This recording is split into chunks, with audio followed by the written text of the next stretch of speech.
We're hot. We're rolling. We're counting. We're still without Caleb. We're still without Caleb. Even when the man's not holding him down, Well, the migraine's holding him down. did you get a HIPAA sign off on that? Oh, shit. I didn't sign an NDA. Oh, okay. All right. There's no doctor-patient privilege or anything with me. Unless you got butt stuff going on. So we don't call you Dr. Love? No.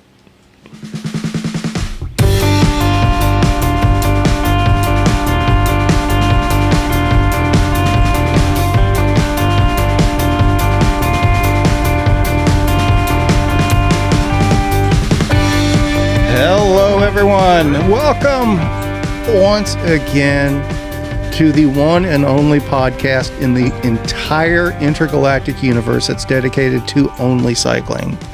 ShiftLess. All bikes, all the time, nothing but.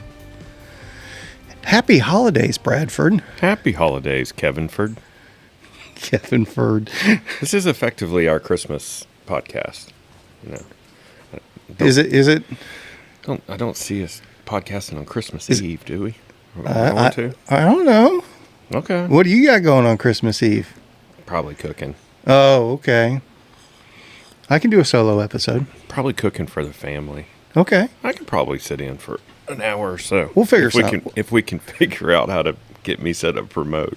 We'll figure something out. But good times, man. Beautiful day at Casa Verde. This weather's impressive. Last night was amazing. I don't know if you were outside at all, but it was beautiful. It was very still. Temperature was. Justin Helpenstill put it perfect. He goes, "Whatever temperature this is the exact temperature of my body, because I can't even feel the air. He's Okay. like, it just feels perfect. There was stars. The moon was pretty. We had a decent ride. Good group. But the trail was wet. The trail was beautiful. Oh, okay. Yeah, I highly anticipate North Shore opening today. Look, I'm sorry. I'm confused. You talked in the pre-show. Mm-hmm.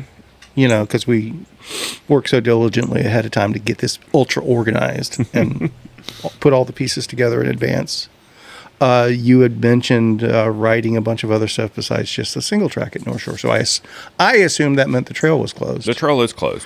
Oh. We dipped our toe in it just to touch a couple of places to look and doing community service, so to speak. Yes. We're ambassadors of trail work and everything else, and we were just making sure that the trail was drying the way it needed to be. We would literally just cut through a couple of places. Like off of Consalvo, you can get in through to Mad Shelter. We did that, and then rode some of the roads, and then we rode a couple of other short pieces, just to kind of see what the trail was doing, what it looked like. But then it rained some more after that, right? No, this was last night. Okay. Jan said it rained overnight. So maybe it did over there. Hell, I don't know. What was funny is we were sitting on Helpenstill's back porch, hanging out, and we ordered pizza. Pizza got there. I went to help him. We went to the front door, and the guy had a hoodie on and was ducking down, and water's dripping off his hoodie. And we're like, "Is it raining?" He goes, "Yeah." Like we were stupid. Right. We're like, that's a given. We're in the backyard, not a drop.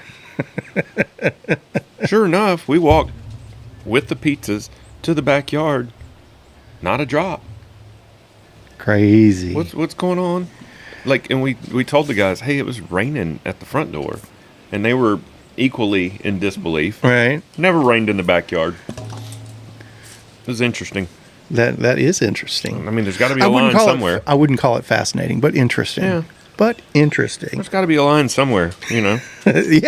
Apparently, it was right down the middle of the house. It was right down, right down his roof line. Mm.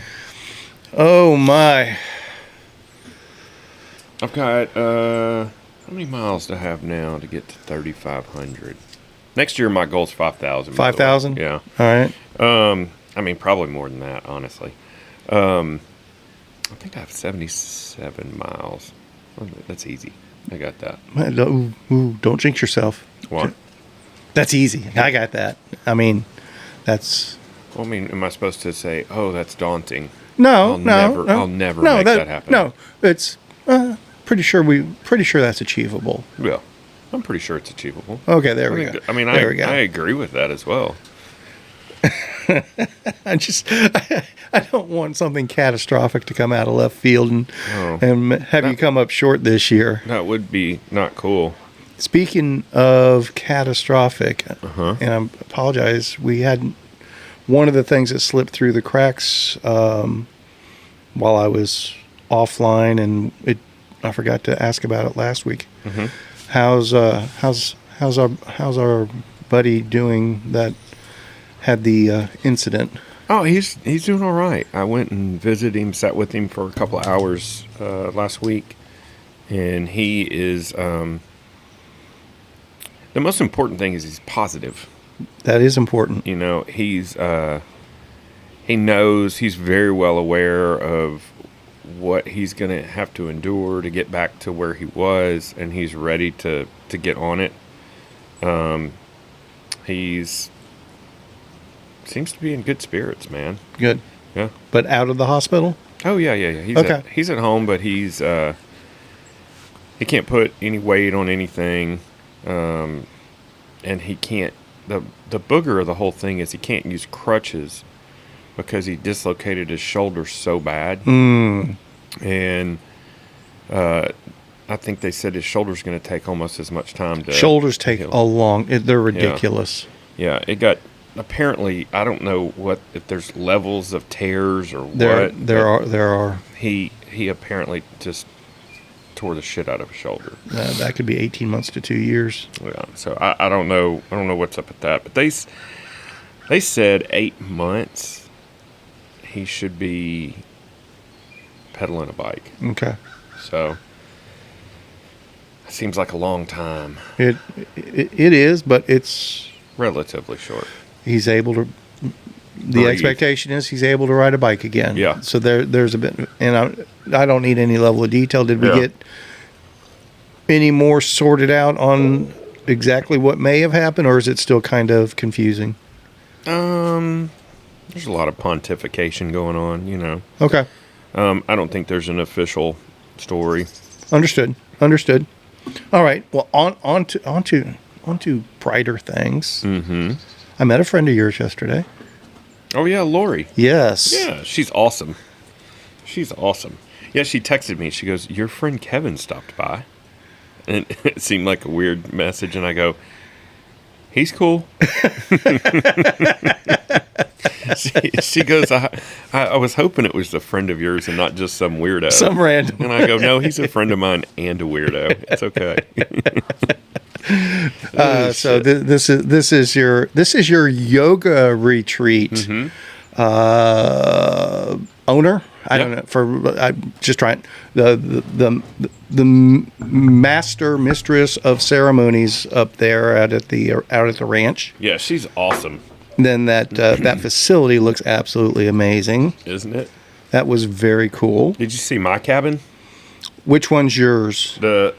The main one with the big fire pit. The one up front. Yeah. Yeah, I did see that. Yep. So that's yours. That's my. Well, I mean, when you say that's yours, how does that work? Is that your residence, or is that where the food is served, or both? Or that's where the kitchen is, and that's where my bed is, and unless I sleep outside. But she tore down my trees to put up that pavilion. Gotcha. So I used to sleep right next to that building, but I don't anymore. And then she's got the yoga studio down the hill. I love that building. That's the kind of building I would like to build for a dining hall kind of situation. But yeah, she's cool. I love that place too. I didn't go inside any of the buildings. We just did a quick tour because we were scouting. Yeah. Saturday's holiday ramble route, and we went right by there.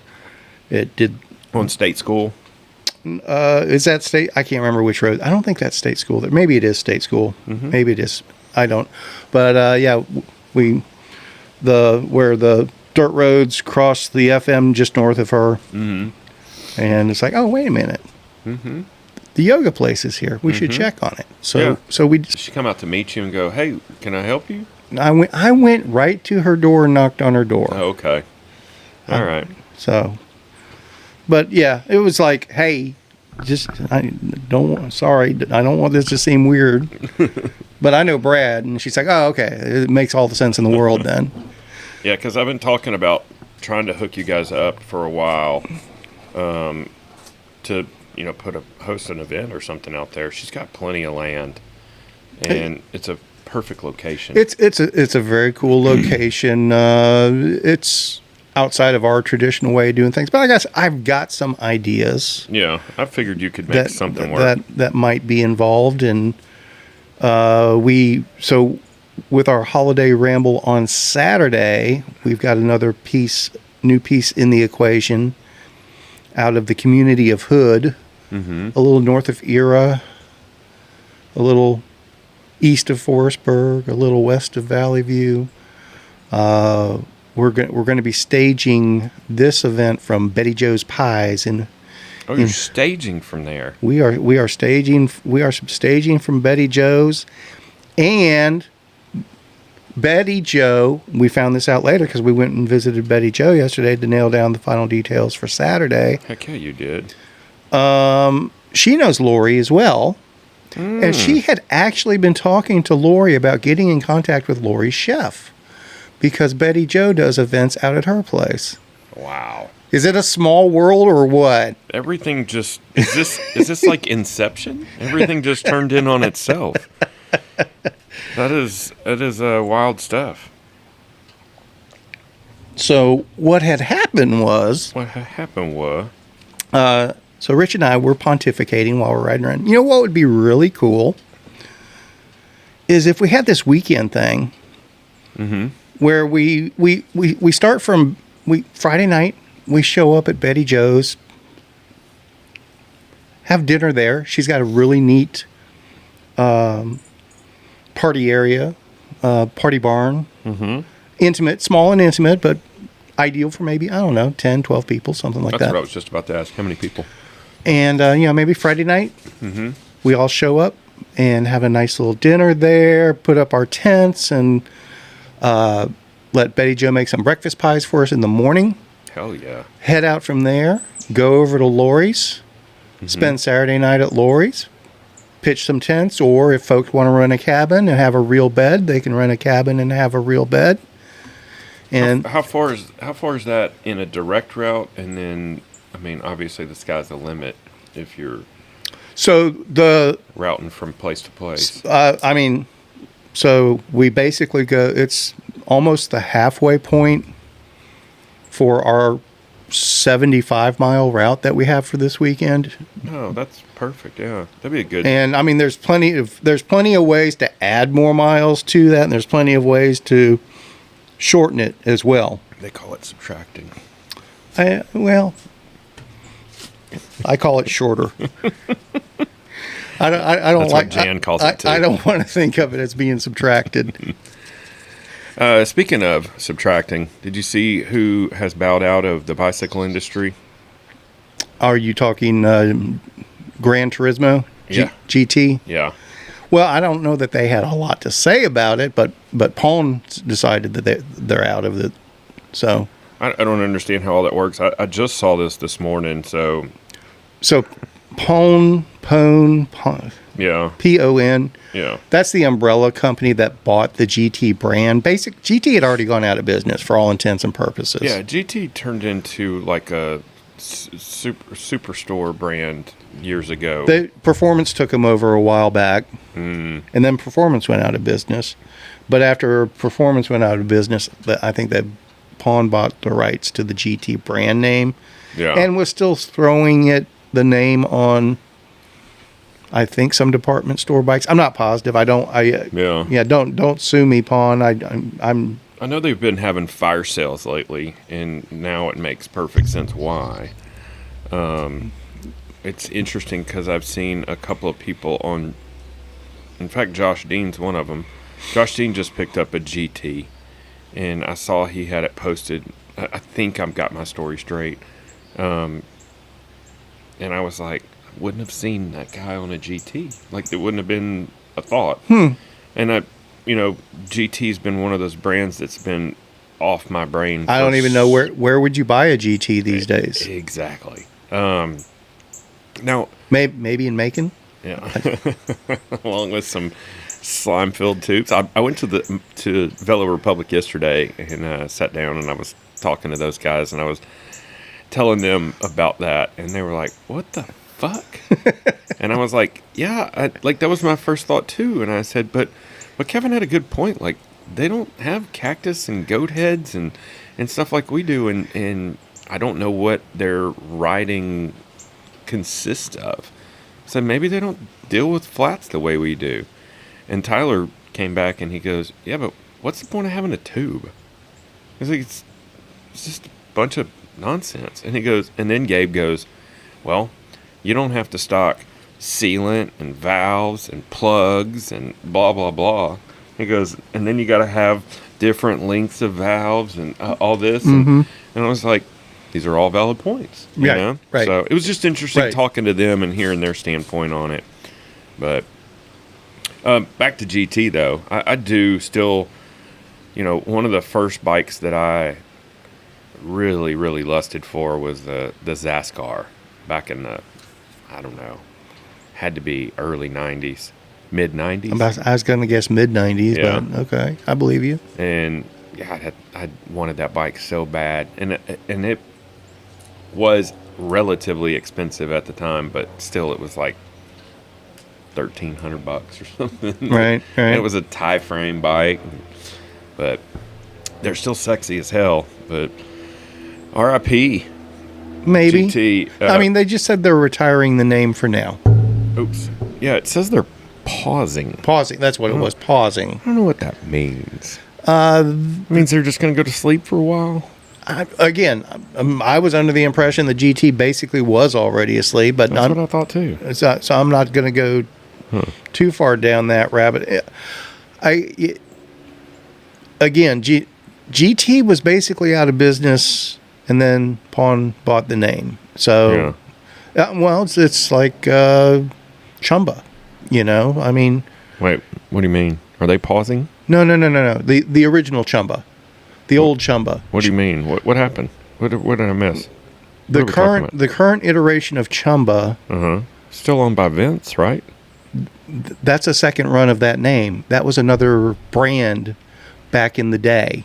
Like when? When are you talking? I can't remember. It wasn't as big as GT or anything like that, but I believe it was maybe a boutique hand built. I'm not positive. And maybe I'm remembering the story wrong. I thought this was the way I had heard it, and I thought Vince had reinforced it to me at one point while we talked. But maybe that was pre-concussion, so maybe my head's a little scrambled. But my remembrance is that Chumba was a known brand, not a huge brand, but a known brand, and Vince took it over.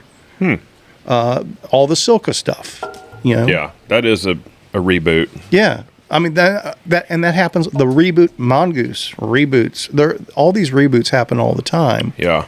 So that part of it, okay. But I get it. There's definitely room for nostalgia around, particularly the mid '90s GT brand. No doubt about it. I did see one comment on Facebook this morning, which is where I got this news. So it's true. Of course. And they said Facebook is always 100% accurate. There she is, the most beautiful girl in the gracious. world. What is this? Sausage balls. Way to ruin my surprise, you hooker. I got headphones on. I couldn't hear what she said. Good. Thanks, Boo. You're the best. She's fine. God, So should I do lost my train this of thought. after this, or should I do? You do it however you want. Oh, okay. So what? These are sausage balls, just for nostalgia sakes. I don't know. You grew up in the South. These are holiday easy fixin' staple in the dirty. Good grief, that's a lot of food. Yeah. These are new to me. What is this called? Dude, these are super ghetto white trash deliciousness. They're sausage balls. You take like a Jimmy Dean's hot sausage, Bisquick mix, shredded cheddar cheese. Oh my God. I put a little Louisiana hot sauce and a little maple syrup in there. Mmm. You just roast them in the oven. That's good, man. Mm-hmm. That's damn fine. Well, that's another thing that was brought up after we were talking. Oh, yeah. Adam Phillips loves it when we eat. Love you, Adam.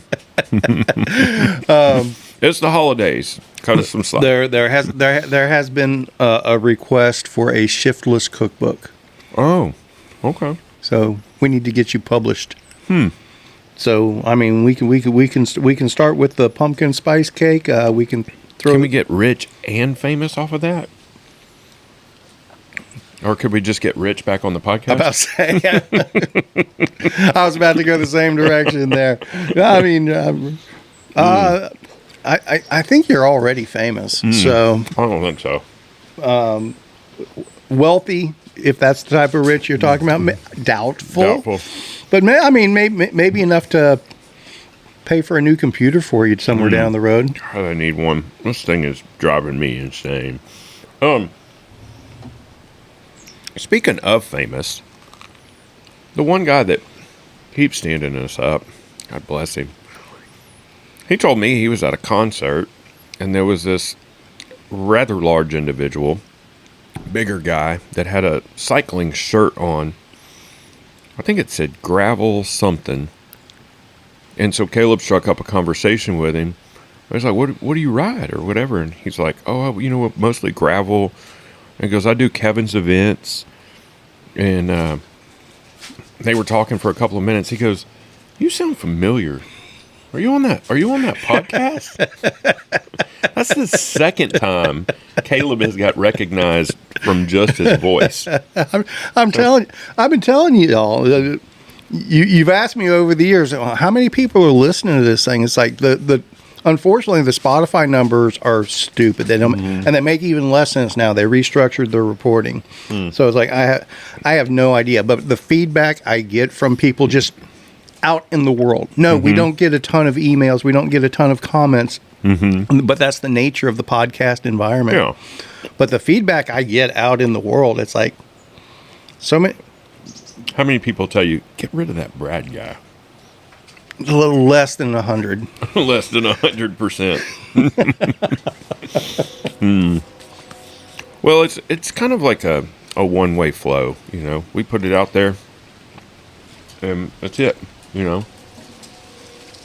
I woke up this morning thinking these would be a good treat for us out here. Man, those are dynamite. Now, And they're, like I said, they're stupid easy. So back to GT for just a second. Yes. We were on the same page here. Like, I thought they were defunct long ago.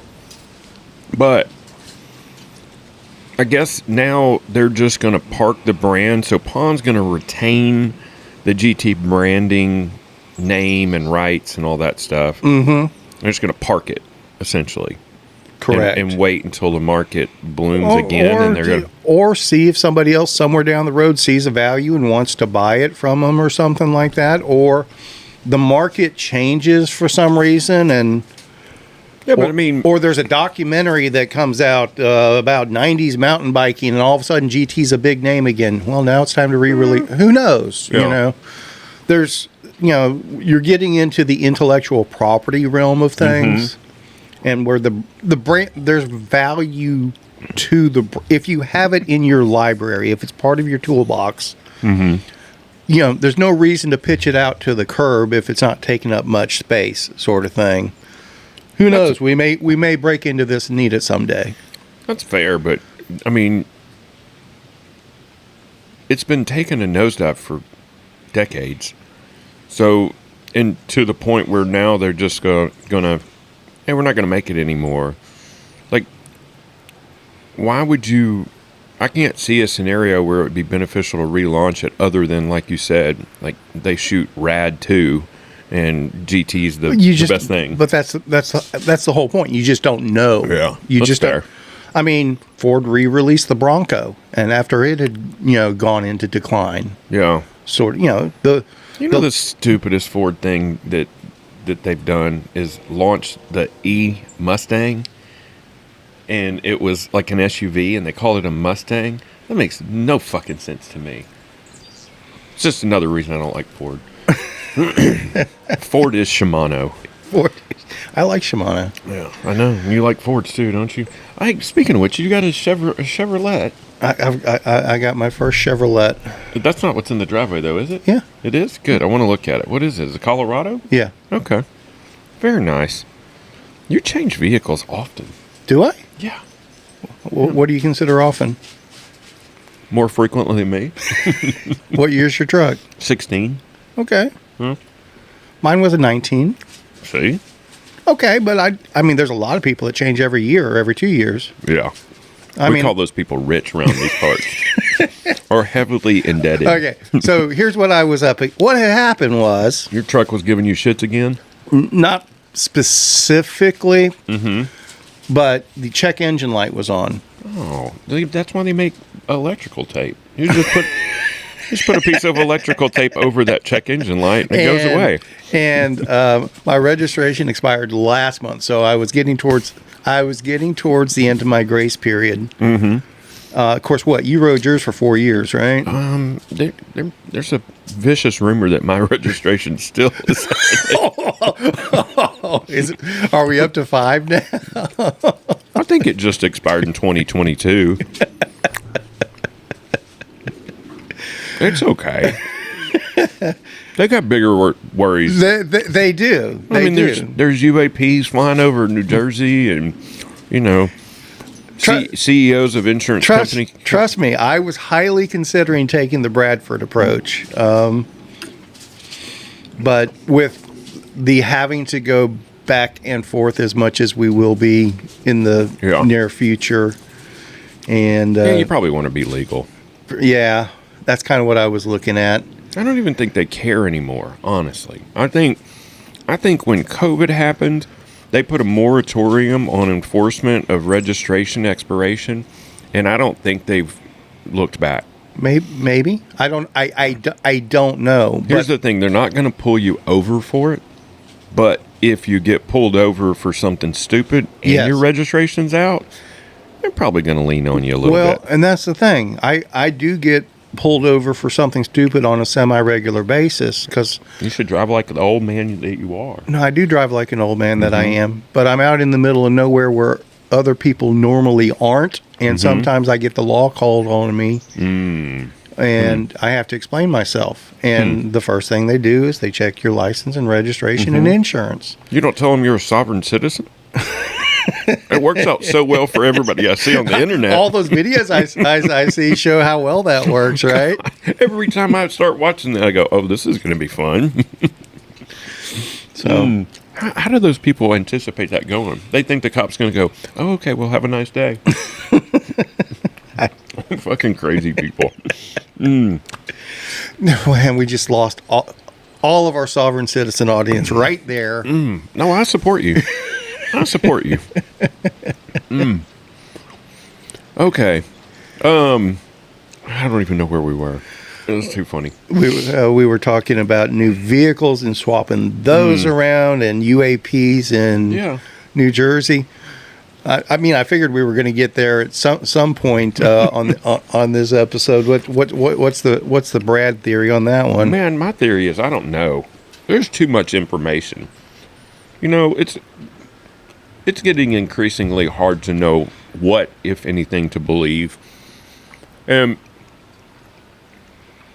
my dad, who I don't have the best relationship with, and a lot of his tidbits of knowledge have slipped through my fingers over the years. But one of the things that he used to say that has stuck with me to this day was, believe half of what you see and none of what you hear. Okay. And I think it rings even more true today. And it's getting just even worse. Especially, like now, I can't even wrap my head around this quantum computing chip, the Willow. I have no idea what you're talking about. Man, they're coming to get us. Yeah, these motherfuckers. They heard us talking about my registration? They did. No, they're probably coming to this place. What's this place? It happens on occasion. There's a rehab facility that sits on top of the hill right here. Yeah, I've seen crazy shit going on at that gate a few times. Really? Me too.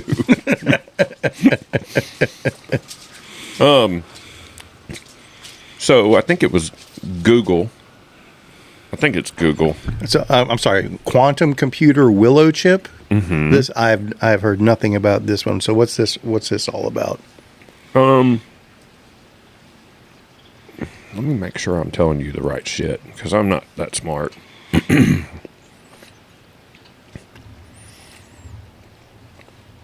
So I can't even process these numbers. No pun intended.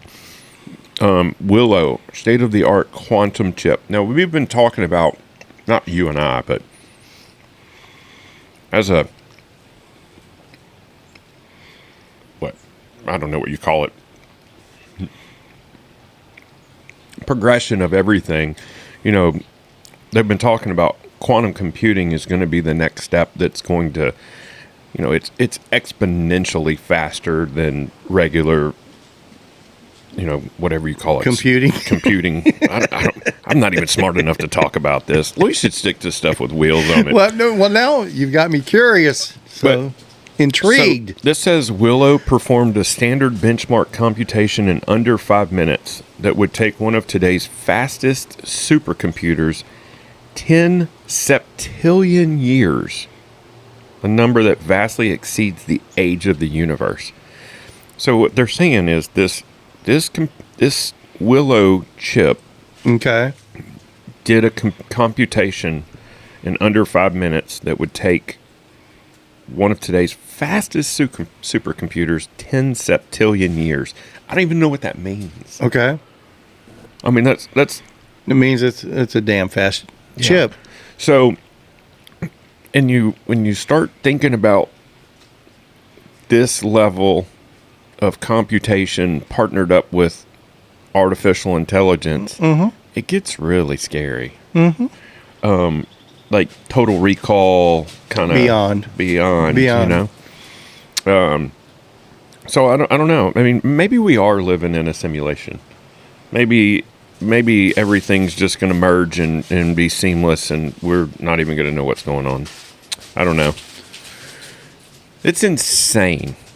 It's a crazy time to be alive. GT's folding. Supercomputers are going to start running shit. You know, drones are flying. We're all going to have our own personal robots. There's rockets re-landing on the Earth. This is wild times. The rockets re-landing definitely gets me. People are consuming 150 carbs an hour while they're riding. It is such a weird time to be alive. You know, and I don't understand how that works. 150 carbs per hour? Yeah, because when I'm doing 50 carbs an hour, after 90 minutes, I got to find a porta-john, you know? So how do you train your body to get to that 150 carbs an hour level? I don't know. Did you just belch? No, I did not. Oh, okay. I did not. I would have said, excuse me. I'm not a freaking caveman. Usually you do. Yeah, that's why I had to. I did not. Okay. But Lucy, my gracious. I know we've been over this before. I can't remember how many carbs I'm taking in per hour. What is why am I forgetting what I even tailwind? Yeah, you do tailwind. That's something else we need to talk about. Let's talk about it. Well, I'm confused. Okay, this is Chef Bradford. Mm-hmm. Why do you buy tailwind? Because it's easy and I have enough shit to do. I mean, we've had these discussions before. You're willing to crack your own pepper. You're willing to make your own butter. Mm-hmm. You're willing to do. I'm not dismissing those things. Mm-hmm. You're willing to go through all these extra steps for everything else in your life. Because I don't know the difference between a tablespoon and a teaspoon. Sorry, it was too easy. It's too easy.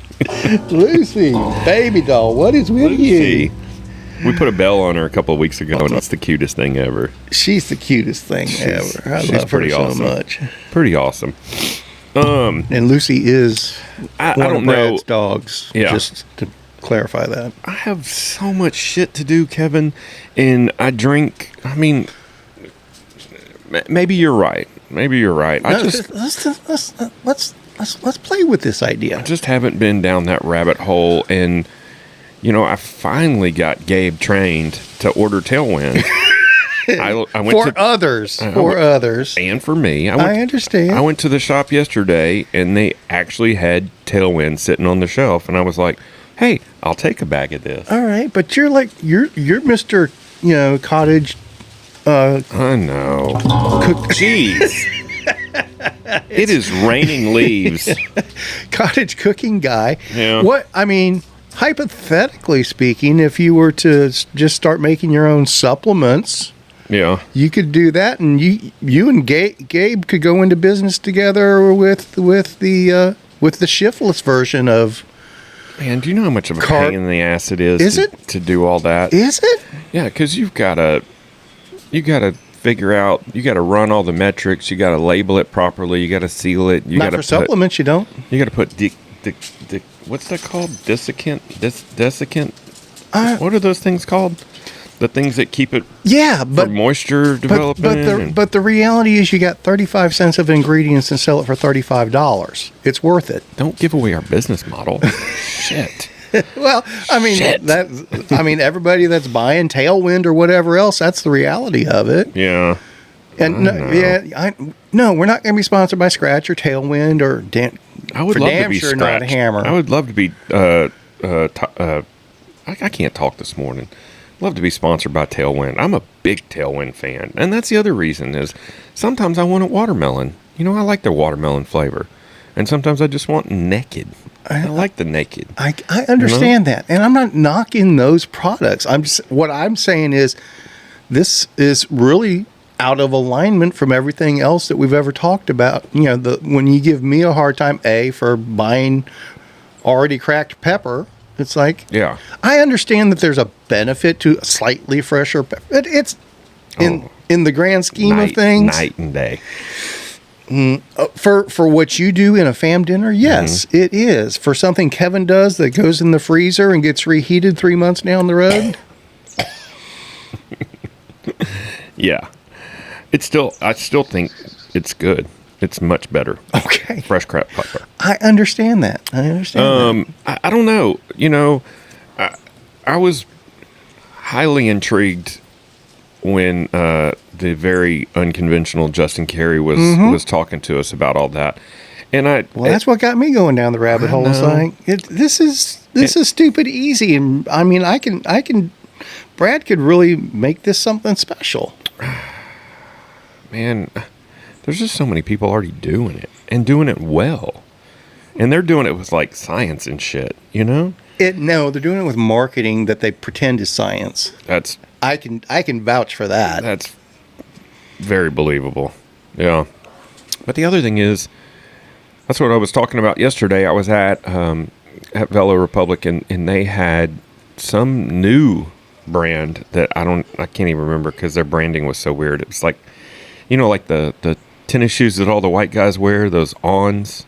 I don't even know how you call it. It's just the O and N is the symbol on the shoe. No, I don't know. Yeah. But that's how this was branded. It's like a O or something. I don't know.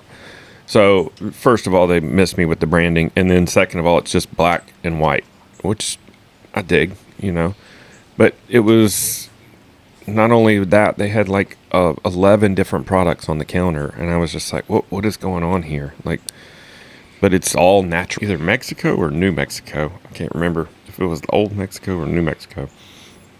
And he's using heirloom corn and making these like corn cookies that are for endurance athletes, and then there was drink mix powder and recovery and pre-workout. And, I mean, it was just all the stuff. And I was just like, God, what an endeavor. And Gabe said he was local. I don't know. I scanned the QR code and meant to read it, and it's probably unfindable on my phone at this point. But it was, I don't know. It's just like, what? How do you get into this market? This is a bold undertaking. I don't know that it is that bold. I think it's like anything else. You start small and you build a reputation, and particularly if you take the fam/boutique approach to it, do something different, super fresh, super.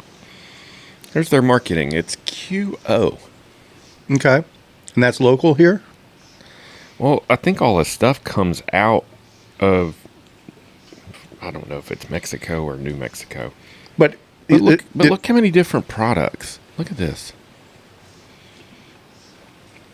Now, some of that's merch at the end. Like, I'd be more inclined to just buy a trucker hat. But,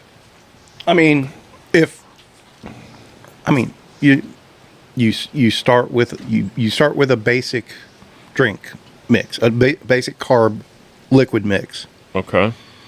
You start there, and then you have a couple of basic bars, cookies, whatever you want to, whatever floats your boat, and you just start there, and build one piece at a time. You don't have to start with 31 flavors, Yeah. sort of thing. You put together something that you believe in. You put together something that makes sense to you from the nutrition standpoint, but also from the professional chef aspect of, again, talking about your pumpkin spice cake and the complexity and the layers, and you throw something like that into the mix, and who knows, maybe it's a post ride. Here's your perfect macros for after 6 hours of riding, that you don't have to go to the Cracker Barrel and wait 3 hours for crappy food, sort of thing. But that's also, all that stuff is so personal. Like, I may come up with the perfect drink for me, and it may not work for you. And like you like to say, like, niche upon niche upon niche. It's definitely niche-y. There's no doubt about it. Yeah, because there's so many, there's already so many mixes and drinks and recoveries and stuff like that out on the market. But those are, they work for some people and they don't work for other people. And then you're going to talk about getting people off of what they're already on. I mean, it's like, if you were able to capture, 1/1000th of the market, it'd be quite the undertaking. You're looking at it backwards. You're not looking to capture 1/1000th of the market. You're looking to capture one more person at a time. Yeah. And you put that good product and that good experience together for one person, and they tell two people, and those two people tell five people, and it just grows from there. I mean, I'm not saying you create a multi-billion-dollar business overnight. It's not. Dude, if we're not going to be billionaires, I'm out. Okay. All right. I'm so money motivated. You're so money.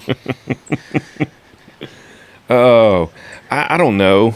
I mean, all right.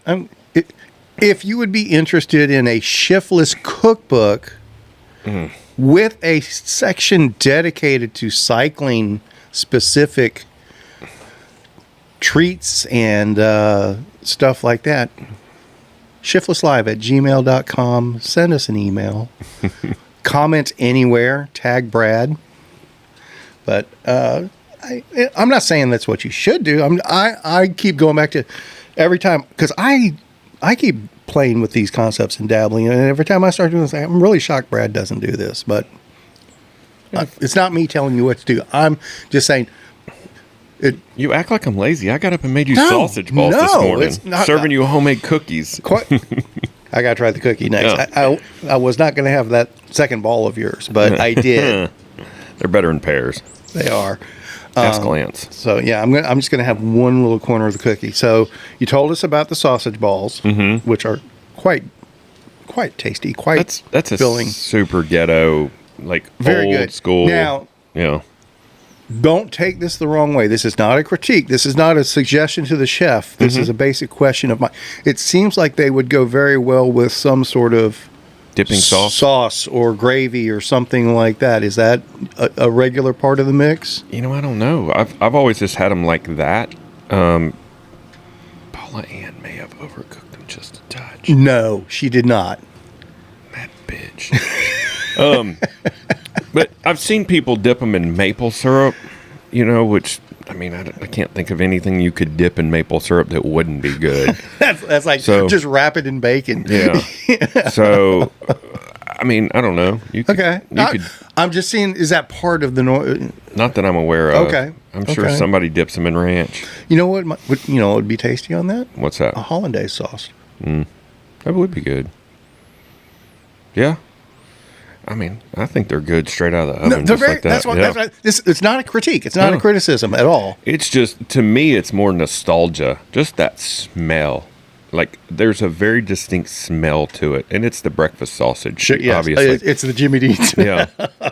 And so... Is that actually Jimmy Dean sausage? No, it's H-E-B store brand. Okay. But when I... You know, like... Every holiday growing up, when you're at somebody else's house, these are sitting there. It's like just easy snacks. Sure, you know, sure.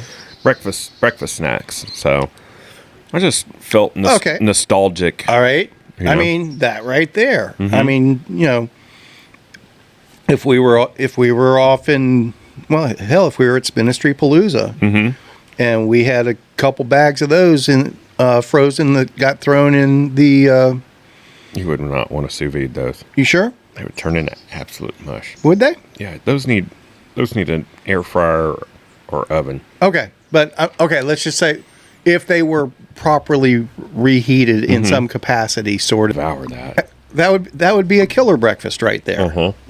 Or you know, after 40 miles, hey, we're gonna pop a couple of these and go for another 40 sort of thing. I mean, stuff like that in the mix. That beats the hell out of a bottle of Tailwind right there, you know? Yeah. Some people like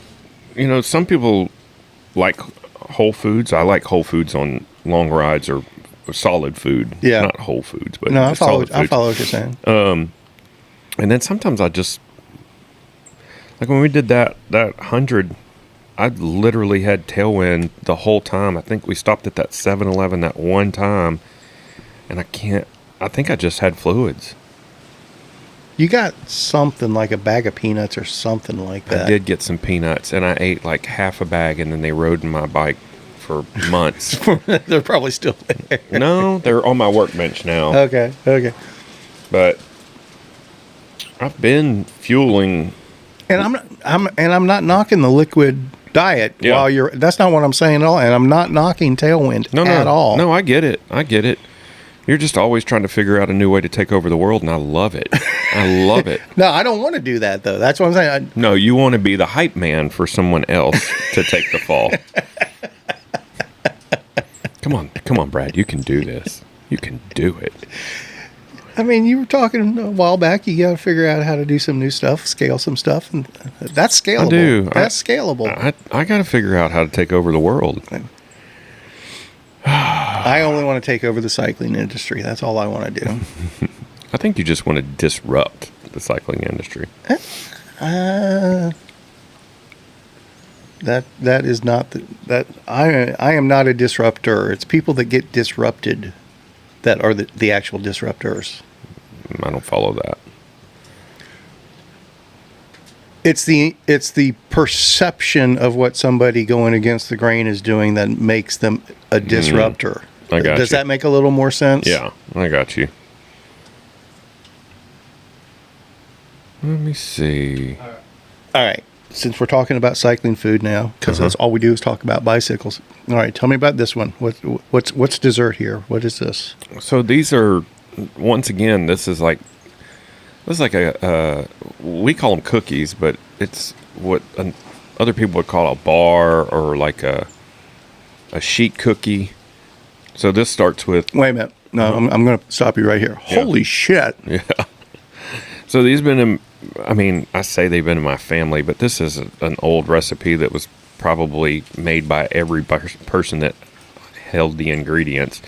So we make these on a half sheet pan, and it's butter, unsalted butter, that you just melt in the pan and then put graham crackers, crumbs on, and then 2 kinds of chips up to your choice. Those in particular are white chocolate and butterscotch, which is my favorite combo. Wait a minute. I didn't think you believed in white chocolate.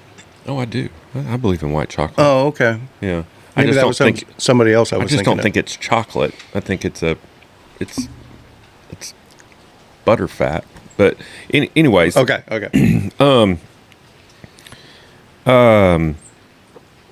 So chocolate. Some people call me white chocolate. The 2 kinds of chips, and then coconut, and then whatever nuts. Sometimes you do walnuts and pecans, or those are the 2 main ones. And then you drizzle the whole thing with sweetened condensed milk, and then roast it in the oven for about 25 minutes. And then I take my sweetened condensed milk and I put a shot of Bailey's in it and whisk the Bailey's in just to give it a little bit more flavor. And then right when they come out of the oven, I sprinkle just a little bit of sea salt on them. So we've amended it slightly. But my mother's mother made them, and then my mom made them all the time when I was growing up around the holidays. You know, it was the most requested. Like when people say, "What can I bring?" Everybody used to always go 7-layer cookies. And so then I started making them because my mom quit making them. So, and now this batch was made by Gage. And he did a stupendous job. Yeah, he did. He had a good teacher. But so we made 2 half sheet pans of them. I took some to the TNSS party last night, and they were well received. And we still have a couple more. So, I mean, just what's right here. Mm-hmm. I mean, if we were doing some sort of semi-supported spinistry point-to-point things, and I met a group of people along the way with these, right? Yeah. And then we end up at Lori's to overnight, and Brad's doing a full deal cooking session there. That would be an amazing weekend. That'd be fun times. That would be an amazing weekend. If I only knew somebody that could help with something like that. I bet we could figure something out. Lori's place is awesome. Awesome. Betty Jo's place is awesome. Yeah, I don't even know where that is. I need to check it out. And that's awesome that she knows Lori. There's a way you could check it out. Yeah, do Holiday Ramble. Yeah. And you can go by and see Lori, too. Yeah. Because she's got all sorts of ideas for commitments from you. I'm assuming she went over that with you. Who, Lori? Yeah. Yeah, I'm supposed to talk to her. In fact, I told my wife last night I need to talk to Lori once Christmas slowed down, once all my Christmas functions, or December functions, I guess, were done, and I finally get to come up for breath, that's when I'm supposed to connect with her so I can start populating my calendar for 2025. Yeah, it sounds like she wants basically to book you for the whole year. So yeah, I know. She's so greedy with my time. It's a good problem to have, honestly. It is. It is. Because I like working out there, and the pay doesn't suck. So, speaking of December functions, though, I have to tell you our little mishap that occurred this past weekend. Uh-oh. So this last week was one of our busier weeks of the year. We had a cheese board for 50 in Dallas on Thursday. I say cheese board. It was an entire spread. It was a full deal, right? The works, yeah. And then on Friday, I had a grazing board for 25 here locally. And then we had a full house for dinner on Saturday. Well, Thursday went great. Friday went great. We were on a roll to be great for Saturday. I was making welcome cocktails, and people just kept showing up. Paula comes up to me, and she's like, "I need to talk to you." I was like, "Oh shit, what did I do? What did I forget? What's not?" catches me really off guard because we go over the menu. I'm not even exaggerating, 100 times before anybody ever shows up. Like from the time it's written, and then every day, every couple of hours while we're prepping, I go, okay, course 1, this is what needs to be done.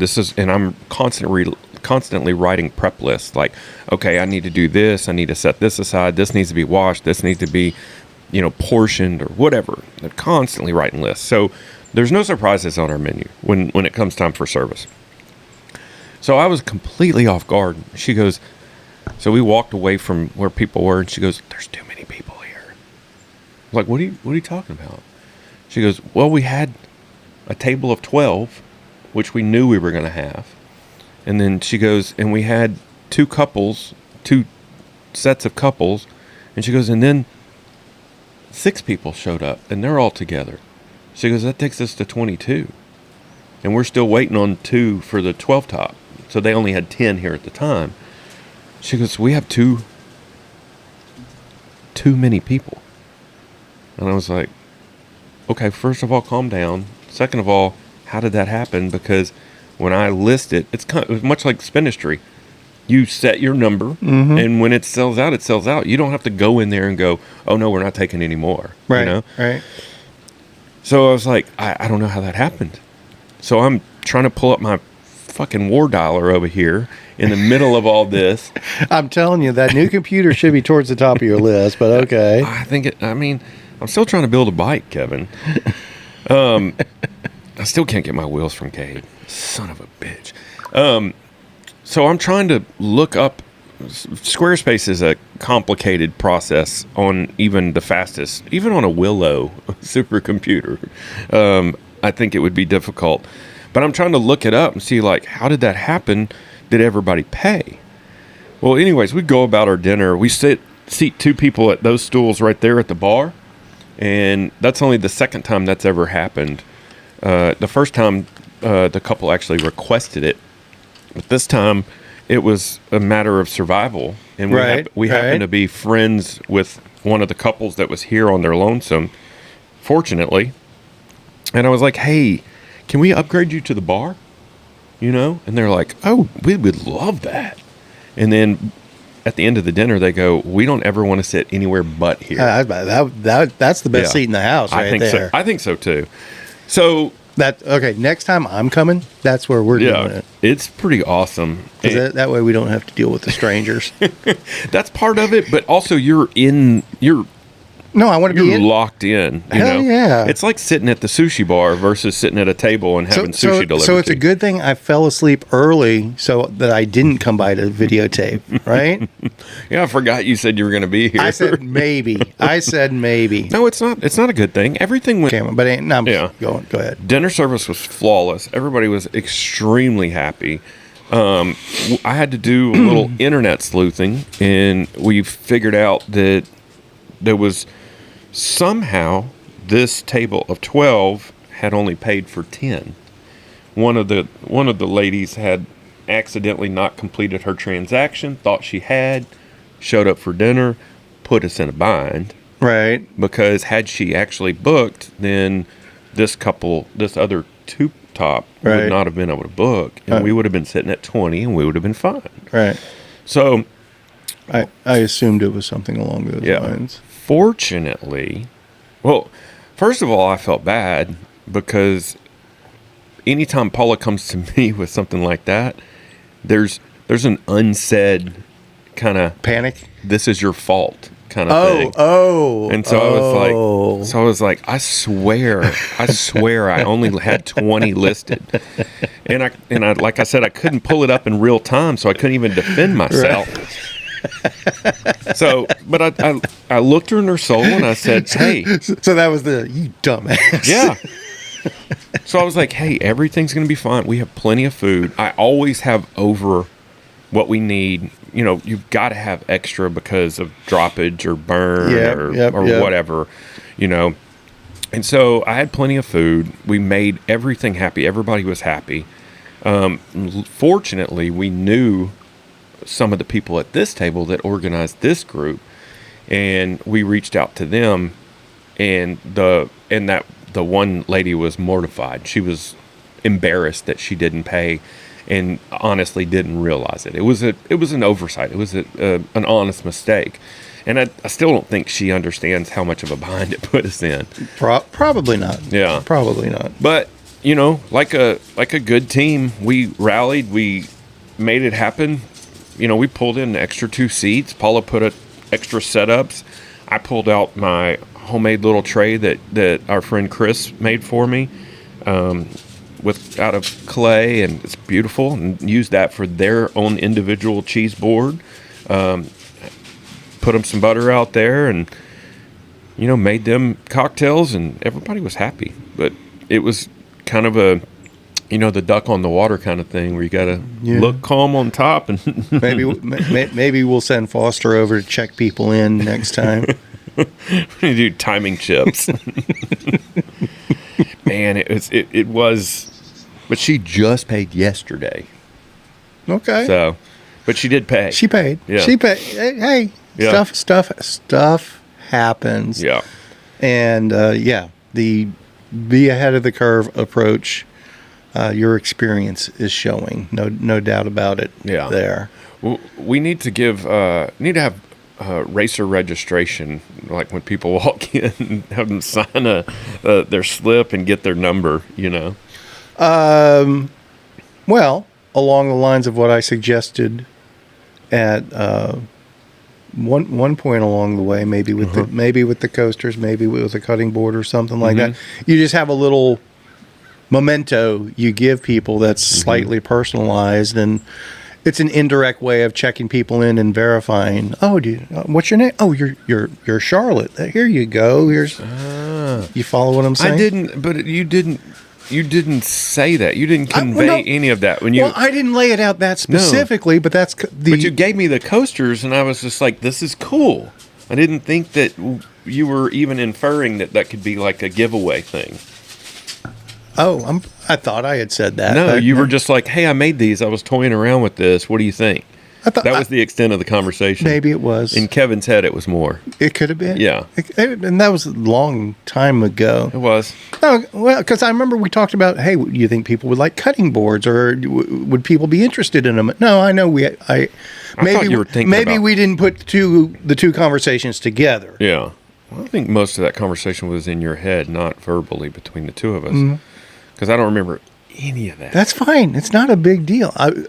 Yes, a lot of that. It's possible I forgot, though. A lot of that was in my head, and it wasn't a hard sell of, here's what you need to do. It's like, right. It was more along the lines of, here's something. Is this something you might be able to use somewhere down the road, sort of thing? I use them all the time. I meant for the giveaways, mementos. That's the first time that's even popped into my head. Understood. I get it. I do like that idea. I get it. No big deal. How many of those do I have to order to get bulk pricing? One. One. We should work out a deal, because I could use those. That is a great idea, and I like that. The more I think about it, because it keeps us top of mind. It keeps something that they're going to use. Yes, and they'll always visible. See that fam logo, and if I fucking like that. Okay, we'll make it happen. And it's interesting because I'm out of business cards. We ran out of business cards right before the holiday season. I was like, I'm such an asshole. See, that's the thing, and people aren't going to throw that coaster away. Right? Yeah. Yeah, because I can't tell you how many times I've been at various places and people are like, I need to get your business card. And I'm like, okay. Give them a business card, and later they leave and it's just on the table. Yep. They don't give a shit. Or they take a picture of it and that's all they need, and then they just throw away my business card. There is that. But I'm fortunate in that the events that we go and set up, they're very intimate events, and the person that coordinates the events is the one that contacts me, and they know everybody there. And so if they go, hey, who did that? Right. They'll just send them my way. Right. So I get a fair amount of business that way. Word of mouth is the best advertising. No ifs, ands, or buts about it. 100%. Yeah. So, but it was a good year for FAM. Was it a good year for Spin History? Pretty darn good. Yeah. Pretty darn good. We had decent weather. And weather is always a factor. Yeah. And this weather today is nice, except for this wind. Is the wind coming out of the north? Northwest. Mm-hmm. Yeah. Actually, I'm curious if Cooling down. how close we're getting to being sold out for Holiday Ramble, because everybody's getting pie, so we have to cap it this time, because Betty Jo can only make so much pie. So let me see, where are we at? If I go here, And this is on Saturday. this is on Saturday. I took home her from scratch hatch chili chicken pot pie last night, and that's what we had for dinner. That was quite You tasty. didn't bring me any? How come you don't ever bring me food, Kevin? I bring you coasters. Yeah, that's fair. That's fair. Let me see where we're at. My races. All right, so we're up to 98. We're capped at 125. Very nice. Very nice. So we will sell out. If you're hearing this on Thursday and you haven't signed up for the Holiday Ramble yet, I would suggest you not wait till Friday. Yeah, the weather looks very promising, right? Last I saw, It's not going to be wet, I don't believe. I think it was supposed to be chilly-ish in the morning, but not cold. I saw. Now I don't know about up that way, but that's way colder than. I was looking the other day. I was looking yesterday. What's it saying? High of 55. Okay. I was looking the other day, and just maybe yesterday or the day before, and it said high of 72 on Saturday. Maybe I was looking at the wrong thing. It could have been. Oh, no, I was thinking about Christmas Day. My bad. Okay. My bad. All High right. of 71 on Christmas Day. There you go. Yeah, I was thinking mid to high 50s for the high, and it was supposed to be mid to high 30s for the low sort of thing. Yeah. So it'll start out a little cool, but it's absolutely gorgeous riding. Fantastic route. If anybody's needing to get their last 100 miler, the 75 miler is astounding too. The 100 miler is absolutely amazing. But the 35 and the 50 are really good, but the 100 is outstanding if anybody's up for one last century this year. What are some highlights of the 100 miler? It goes very near Lori's place. So Yeah. that's a highlight. That's beautiful gravel over that way. Well, so we pick up northwest of Forestburg. We go up Diamond Road and back down towards Lori's through those back roads through there. So that corner is really neat there. What I really like about this one, since we're starting further west than we have in the past for our Valley View rides, we're giving our shorter route riders the option to see stuff they haven't seen before. Roston Road, which is actually the old Butterfield route that goes towards Denton Creek there at Valentine's Bluff and all that. And then come back down Seldom Seen Road, which our short route riders have never seen Seldom Seen Road, and I'm guessing that's why it's called Seldom Seen Road. Seems appropriate.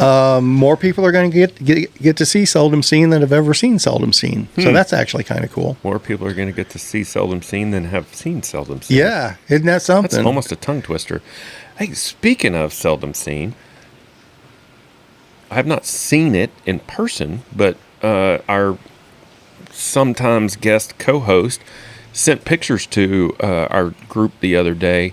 Corbin Road, the low water crossing, has collapsed. Oh, really? Yes. So they sent a heavy piece of equipment over it that shouldn't have been there. I don't know. I couldn't tell from the pictures. He sent 3 pictures. I was planning on riding out that way today and just looking at it. But he said you can still get by on the right side. It looks like it was just eroded underneath and it just collapsed. Probably because a heavy piece of equipment went over the top. There's no reason for a piece of equipment to get on this side of the creek. There's nothing over there for them. Unless they're going to trim trees, or because they're not going to reopen that road. You know? Well, I mean, they were doing all the pipeline work and stuff like that. Maybe there's other stuff that's... All that stuff's been done. But I don't know. Yeah, I mean, I will tell you, last time I was there... Because, I mean... There were side-by-side tracks down there. And they were going across the creek and up on that... Like, so if you're coming from our side, before you cross the creek, if you look along this bank, you could see tracks and stuff going up in that direction. Yeah. So it's possible that a side-by-side... I wouldn't think a side-by-side would be enough weight to do that. I wouldn't think so either, but that shit was also laid back in, who knows, 1940 or whenever that was made. It probably wasn't rebar reinforced as well, and it wasn't poured to the 7-inch Was it standard. really that? I thought it looked like newer concrete than that. I think it's pretty freaking old. Okay, maybe. But I don't know. Or maybe I'm thinking of a different spot, maybe. But I mean, so what? There's the... I'll show you the picture. There's the section before the crossing that was already pulled up, or... Yeah, like where they had gravel packed in there and it was kind of a slump to get to the edge. Yeah. Yeah, it was not the best, but it wasn't awful. But I thought I thought the water crossing itself, the low water crossing was newer concrete. It may be. I could be misquoting. I'm going to have to go check that out. I didn't bring a bike today. You son of a gun. It's too damn windy and brisk. It is. Mira. There's 2 pictures after that, too. I kept meaning to tell you that. That's I don't see tire tracks or anything. No, but that's... I agree. I think it's eroded out from underneath it. Yeah, because it wouldn't have anywhere to go. But I don't believe that's just a surface tension collapse. I think something went over it and took it over the edge. Yeah. Maybe it was a side. This is viewing from our direction. Oh, let me see that one. Yeah. Yeah, that's definitely... Caleb sent me... Yeah, that's definitely washed out underneath. No ifs, ands, or buts about that. Caleb sent me those pictures the other day, and I was like, holy shit. Like, that, I just didn't think that was ever going to go anywhere. We haven't had... You haven't sent people through there in a while, have you? No, I haven't. No. I was about to say, we haven't had any big rains, but we did have that soaker a couple weekends ago. Yeah. Maybe that was enough water to do the final washout underneath it. Yeah. Possibly. Because that's definitely erosion underneath and definitely a washout underneath. That's the root cause of the problem. This is what I was saying. Look at this picture. If I can... Look how thin that... God dang it. You mother scratcher. This makes for great radio. It does. It's fantastic. Look how thin that concrete is at the top of that picture. Yeah. That's what I was saying. Yeah. That's not, now when you pour something like that, it has to be 7 inches and has to have a double layer rebar and has to be a certain tensile strength of concrete and all that shit. Yeah, they were relying on this, what was underneath it to actually support the concrete there. Yeah. So Holiday Ramble, is that your last hoorah of the year? That'll definitely be our last event for the year. We may throw in a pop-up ride before the end of the year if the weather works out and everything's pieces come together. It doesn't appear. I say that I just got a text from my mom. I'll have to call her in a little bit. It doesn't appear that I'm going to Florida prior to first week of February. Okay.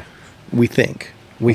So, but unexpected stuff can happen. Well, if you're around, you're cordially invited to my place New Year's Day. New Year's Day? Yeah. Quite possibly. Yeah. Quite possibly. We'll, It's an annual thing. It is, and it's weather dependent.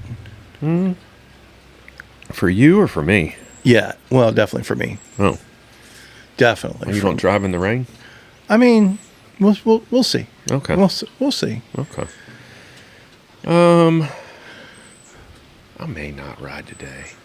It's gonna be prettier tomorrow, right? I don't know. I have not been looking we yeah, I gotta get Holiday Ramble nailed down. I'm working on all this crazy next phase of Spinistry marketing stuff for 2025. That it's fun and it's exciting and it's keeping me really focused on it. But it's What makes you nervous nowadays, Kevin? Do you enjoy doing stuff that makes you nervous? Like, you know, getting on your bike and not knowing if you can ride 100 miles, or, you know, starting a project, not knowing how it's going to come out, or that stuff doesn't make me nervous. yeah, But I also say that from the, you know me, I don't take the approach of, well, let's just jump into the abyss and see what happens. I prepare. that's how I like to live my life. Yeah, living on the edge. Drink that water now. I'm not scared. There's not even any leaves in the trees, and they're still freaking falling. It's your gutters. Somebody needs to clean your gutters. Oh yeah, that's on my kids' radar. We are about to assumed do as much. We are about to do some serious, what my wife calls leaf management around here. That was the first thing out of her mouth. Yeah. You want to take some leaves with you when you leave? So It was funny. it's top of mind for her. No ifs, ands, or buts Yeah. about it. Yeah, but it doesn't make any sense to blow all this stuff off until all of this Right. stuff is gone. But we literally had, you know, a week ago, all these trees still had 50% plus of their leaves in them. And it was like within 2 days, we had that real high wind and that cold, the cold wind came in from the north. And it was just a rainstorm of leaves out here. Just, I mean, it was crazy how much was coming down. So it happened almost overnight. But I've got to get all these leaves out of my pool, too. My pool is... Ooh, I bet that's a chore. It's so much fun. You know, water is the best resistance. When you're scooping those leaves, there is no way to get around how strenuous it is. It's a good workout. Oh my God. It's a good workout. And that pool is so cold. We did a ramble on Sunday, and Red was like, "Is the pool open?" I was like, "Sure." It's cold as shit. He goes, "Come on, let's get in. You know you want to." I was like, "No, I don't." He goes, "Come on, it'll make you feel better. It's like a cold plunge." I was like, "No, I don't want to do it." The whole time I'm like, "No, I don't want to do it. Why are we getting in the pool?"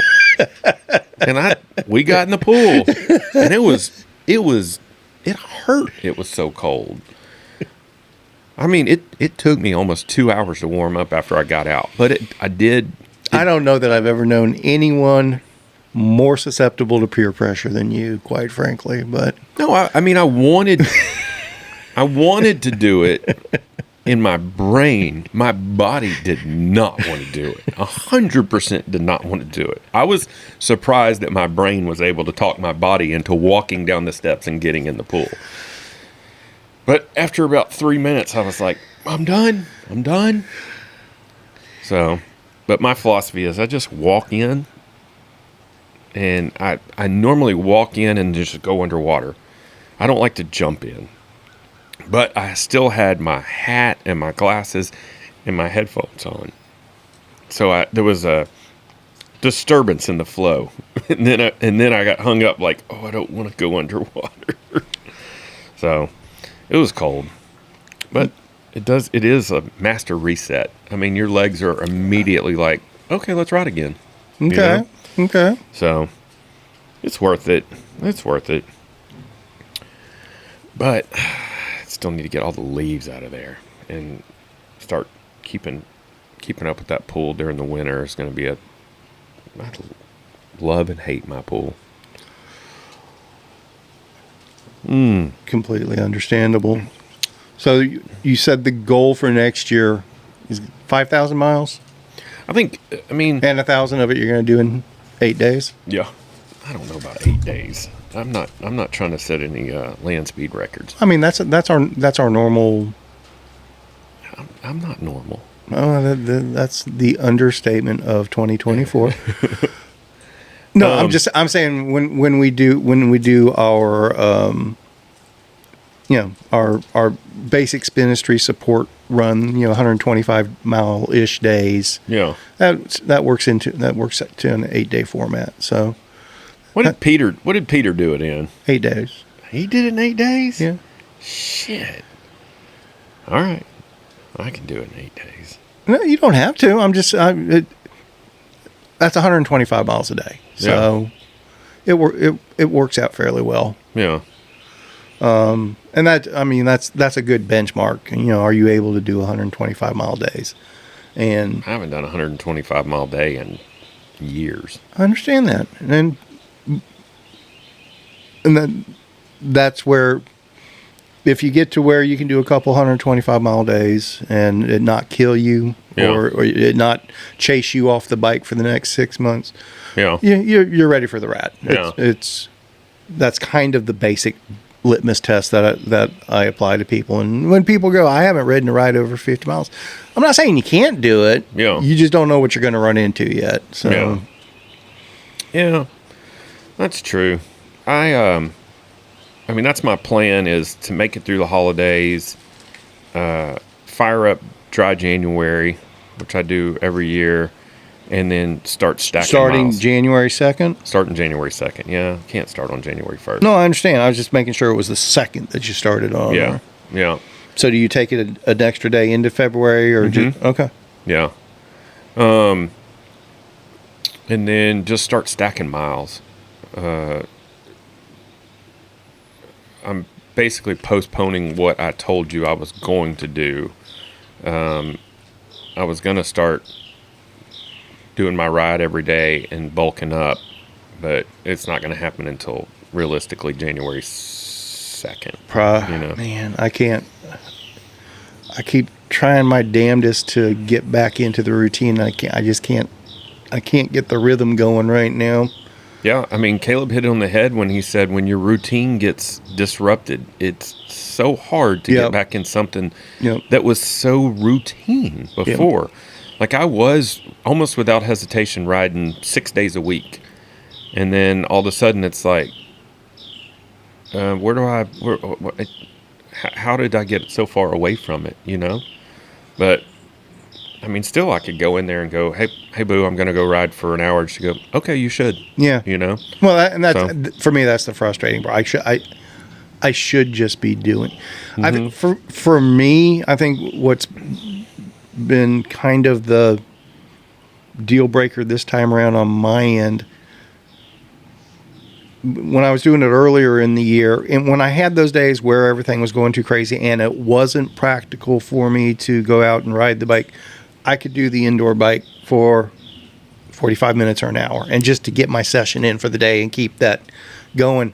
I just can't do that. Well, I'm not able to get myself on the indoor bike right now I can't do it for whatever reason. I could motivate myself to go ride an hour in the rain before I can motivate myself to get on an indoor bike and ride for an hour. It's excruciating to me. But again, you haven't done the Zwift or the Indy Velo simulator type. You're just talking about riding a regular. No, I did Zwift. Did you? I did my one introductory ride to Zwift, and it doesn't even. It's not even like riding a bike. You got to give it more than one. It is different than riding a bike. There's no ifs, ands, or buts about it. Yeah.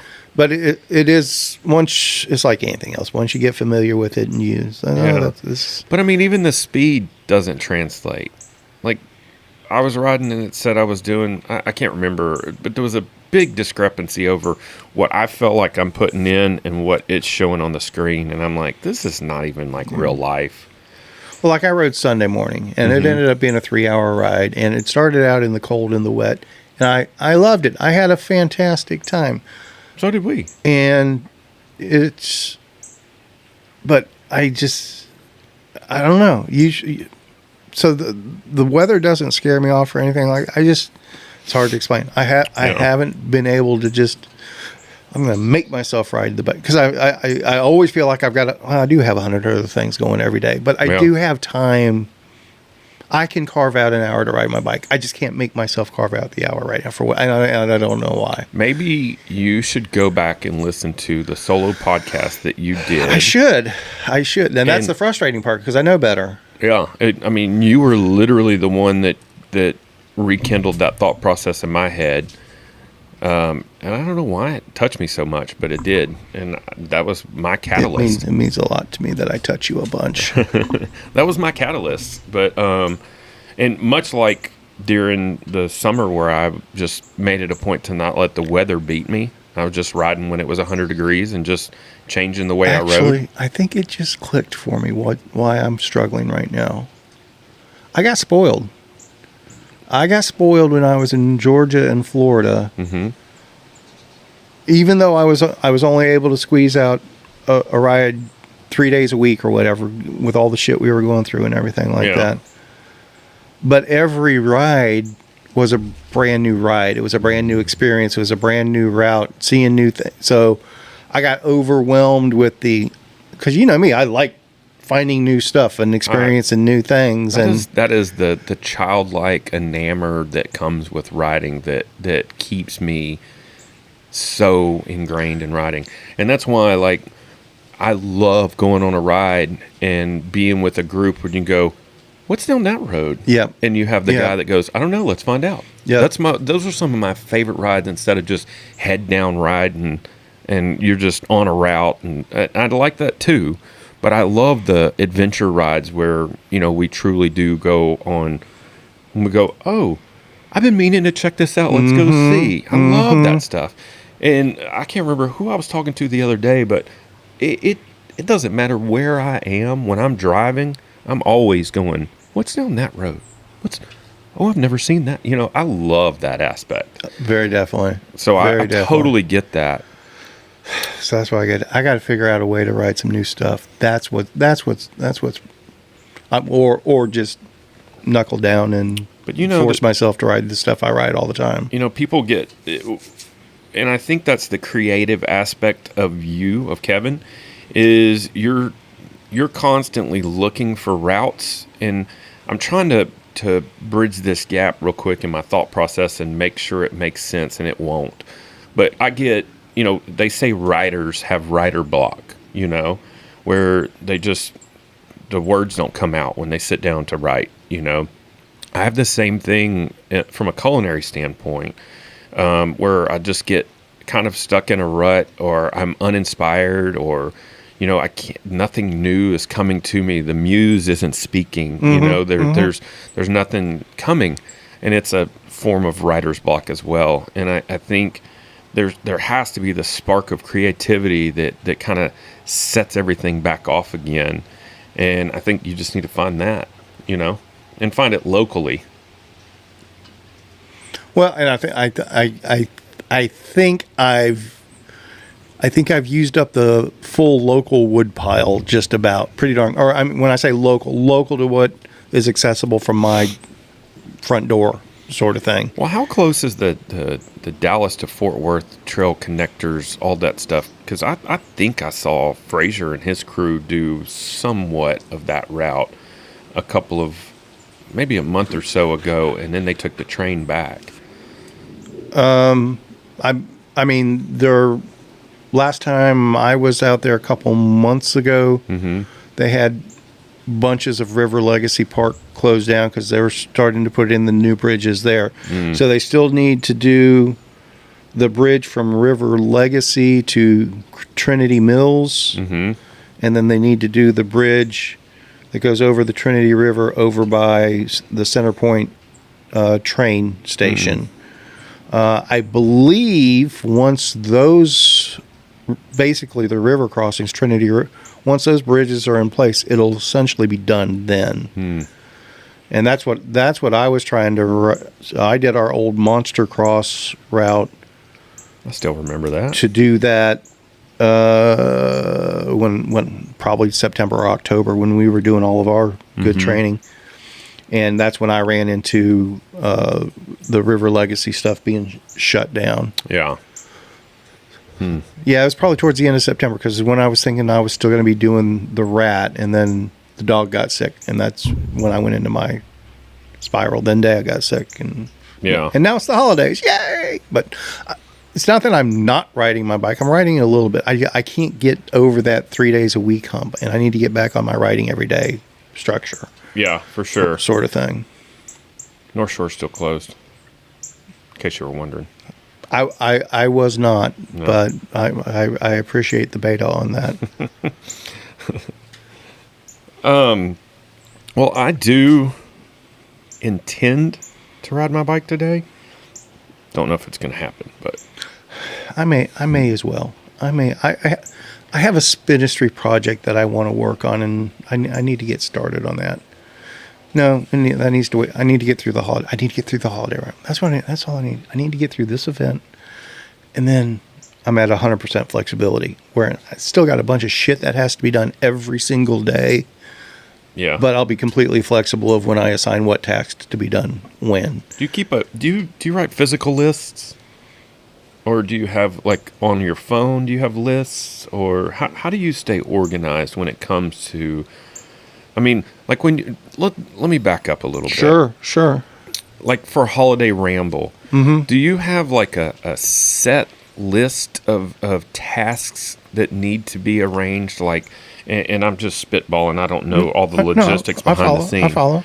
So you have to secure the venue, and you have to, make an announcement and set a date, and then you have to, obviously you have to have a name, and you have to get insurance, and, you have to have, are you still doing number plates for this event? And then you have to have arranged for chip timing, and you have to get porta potties, and, I mean, do you have like a formatted checklist, or is every event its own little deal where everything changes? Or how do you stay organized through that shit show that happens behind the scenes that nobody even knows about? It's all Ball bearings these days? it's the same system over and over, essentially. Essentially.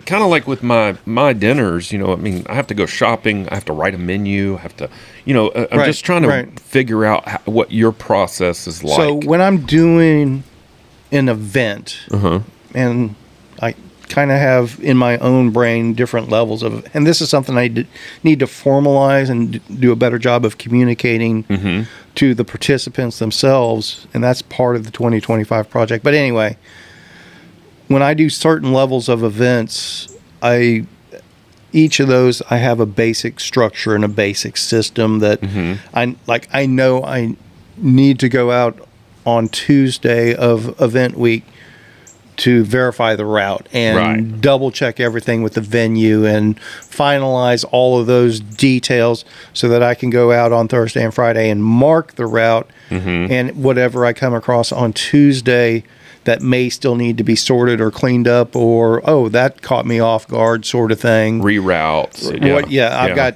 I've got from Tuesday to Friday to fix anything that might be slightly broken. At that point, and so I've done so many of these that no, I don't have that checklist anymore. It's just automatic. It's almost muscle memory. Sure. What's your biggest fear though when it comes to an event like that, other than weather? I mean, my biggest fear is unexpected road closures, and that's why I go out on Tuesday. It's also why I don't put out my routes until the week of the event. Sure. When I first, when I say, I'm going to do a Holiday Ramble on this date, and we actually threw this one together fairly short order. I knew I was wanting to do Holiday Ramble, but we were going through my dad's stuff at the time, and we had a new event we did last month out of Tioga, and our friend Ben Hokamp came up to me there and goes, "Hey, we have this family friend of ours. She's got this pie shop out in Hood." And so, "Oh yeah, I know that. We go by it with our routes all the time." And she's like, yeah. She's interested in maybe working together with you. It's like, oh, okay. That's flipping cool.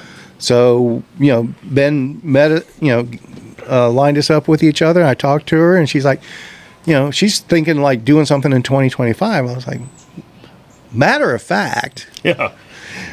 I'm trying to, would you be able to do this date or that date? And originally we were going to actually do this past weekend. And then she realized she had a conflict. Can you do the following? Yeah, we can do the following.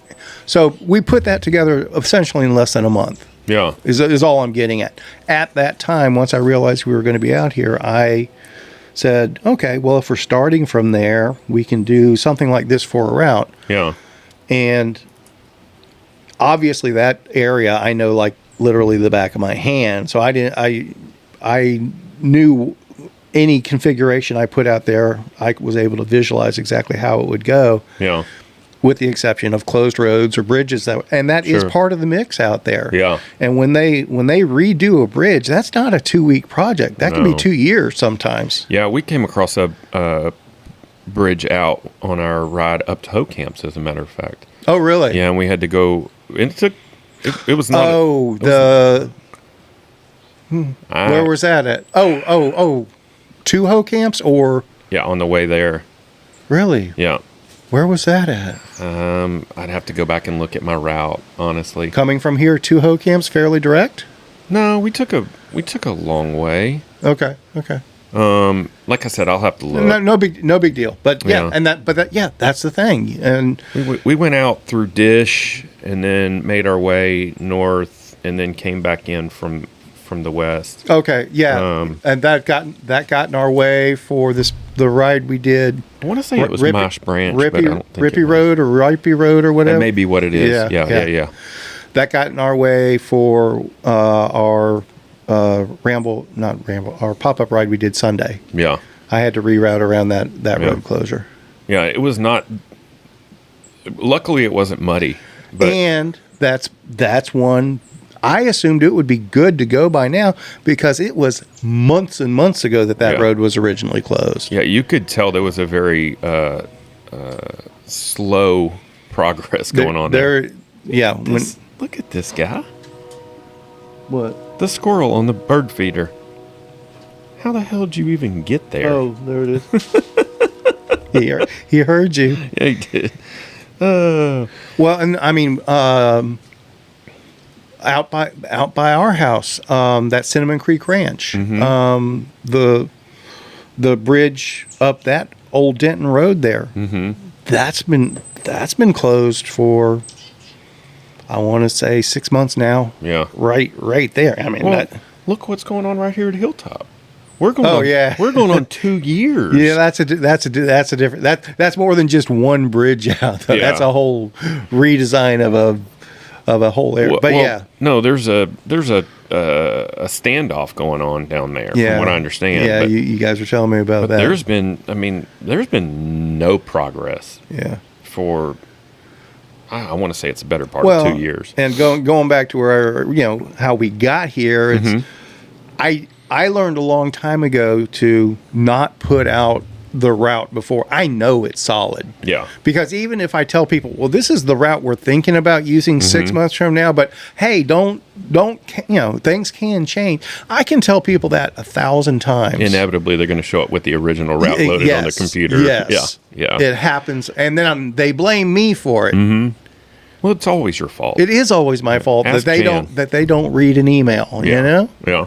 So, long way around to, I never release the route to begin with until event week. I almost always release it on Tuesday afternoon or Tuesday evening after I verify it. And even then, I still say, this is still considered preliminary till we actually mark route, because I have had occasion. That's why there's so many similarities to what you and I do. Yeah. That's why I don't release my menu. Yeah. I never tell people what we're eating. Yeah, because you may have something in mind and, they're out. There's no way to get that right now. And then there are no crawdads to be had. And then sometimes we're in the middle of dinner and I go, hey, boo, we're going to switch course 5 and course 6. Okay. And so now 6 is going to be 5 and 5 is going to be 6. And she'll go, okay, no problem. But if somebody had the menu, they'd be going, wait, we're supposed to be having this. But they don't know. They don't know what they're getting. Yep. And there's been times that I've forgotten one thing on top of somebody's dish. They don't know. That's the beauty of it. Just like like if you promised somebody Wade Road was going to be in a route, and then all of a sudden you got to reroute around it for whatever reason. If they knew it was coming, they'd be disappointed. If they don't know, nothing to be disappointed about, I like that. And the other one, you'll probably like this one too. The other one is, everyone always asks, well, what's the gravel like out there? What are the road conditions like out there? And my answer is always, it varies from day to day, and there's literally no way to know based on weather and county maintenance. Yeah. Yesterday, while we're out scouting, roads are just beautiful. I mean, champagne-iest champagne gravel imaginable, right? Dude, out in that Forsberg area, it is amazing how good the gravel is. And we're just chugging along, and we come around a bend, and there's this road work ahead sign. Go around the bend, and the grader's going through. And we get on past where the grader is, and it's just a ton. It's like this was just the perfect packed gravel, just smooth as could be, and that everybody's going to love. And then it's all just brand new chunk gravel just there. Well, I don't know how their budgetary decisions are made, but I would imagine that they have money they have to spend before the end of the fiscal year, and they're probably out dumping gravel just so they can have more gravel for next year. I don't think that's the way it works. But I started that statement by saying I don't know how this works. Yeah. So what I've found to be regularly true is the worst thing you can come across on scouting around here anyway, is a smooth road. If it's smooth, the next time you're on it, it's going to be chunk gravel. So that seems to be kind of for whatever reason, the maintenance schedule seems to be when that road gets smooth, that's when they decide it needs more gravel. And is that the practical aspect of it? Is that, that's when you need the gravel because next time it rains? I don't know. Yeah. Now, what I do know, and I'm looking forward to this, what we found out during Thanksgiving dinner, I was already back with the dogs, but my wife found this out. One of the cousins in Jasper County, Georgia, that we had this big family Thanksgiving dinner with, that I didn't know anybody there, is the gravel roads manager for Jasper County, Georgia. So he dictates when all the rock gets put down and all that stuff. And I'm going to have lots of conversations with cousin Michael. I'd love to be a fly on the wall for that conversation. I'm thinking that might even make a good shiftless episode, quite frankly. I'd love to know more about maintenance of gravel roads and why, and the whys and what fors and all that stuff. No ifs, ands, or buts. Yeah. I would love that. I'm absolutely, and the sun. And Jan was like, I'm glad I didn't tell you this. And she told me on the way home. She's like, I'm glad I didn't tell you this because you would have just gone over to his house and pestered the hell out of him the rest of the week. Yeah, I would have. Anyway, I think we're there. I think we're there. I'm gonna go ride my bike. Start on gumbo. I'm gonna find a way to ride my bike. I'm gonna make myself ride my bike today.